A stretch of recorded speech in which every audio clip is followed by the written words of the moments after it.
হঠাৎ বন্যা পরিস্থিতি তীব্র আকার ধারণ করেছে বাংলাদেশের ফেনী, নোয়াখালী ও কুমিল্লা অঞ্চলে। সবচেয়ে ভয়াবহ অবস্থা দাঁড়িয়েছে ফেনীর ফুলগাজী, পরশুরাম ও ছাগলনাইয়া উপজেলায়। বন্যার পানিতে তলিয়ে গেছে বাড়িঘর, রাস্তাঘাট, ফসল জমি। এখনো হাজারো মানুষ পানিবন্দী অবস্থায় রয়েছে এসব জায়গায়। এমন পরিস্থিতিতে এসব এলাকা পুরোপুরি বিদ্যুৎহীন হয়ে পড়েছে। বন্ধ হয়ে গেছে মোবাইল নেটওয়ার্কও। ভারত থেকে জানা গিয়েছে বন্যা পরিস্থিতি অবনতি হয়েছে ভারতের ত্রিপুরা রাজ্যে। বন্যায় সেখানে এখন পর্যন্ত 7 জনের মৃত্যুর খবর নিশ্চিত করেছে সেখানকার বিপর্যয় মোকাবেলা দপ্তর। এমন পরিস্থিতিতে ভারতের ত্রিপুরার ডম্বুর হাইড্রোইলেকট্রিক পাওয়ার প্রজেক্ট বা ডম্বুর গেট খুলে দিয়েছে ভারত। ত্রিপুরা রাজ্যের গুমতির জেলা প্রশাসক তরিৎ কান্তি চাকমার তার সরকারি এক্স অ্যাকাউন্টে এই কথা জানিয়েছেন।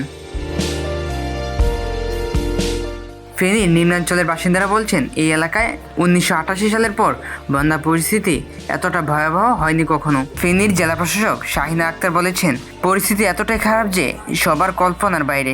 এখন অনেক মানুষ পানিতে আটকা পড়েছে।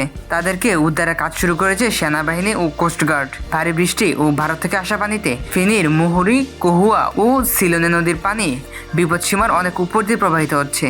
বাংলাদেশ বন্যা পূর্বাভাস ও সতর্কীকরণ কেন্দ্রের নির্বাহী প্রকৌশলী সর্দার উদয় রায়হান বলেন, খোয়াই, ধলাই, মুহুরী, হালদা ও কুশুরিয়া নদীর পানি সমতলে বৃদ্ধি পাচ্ছে।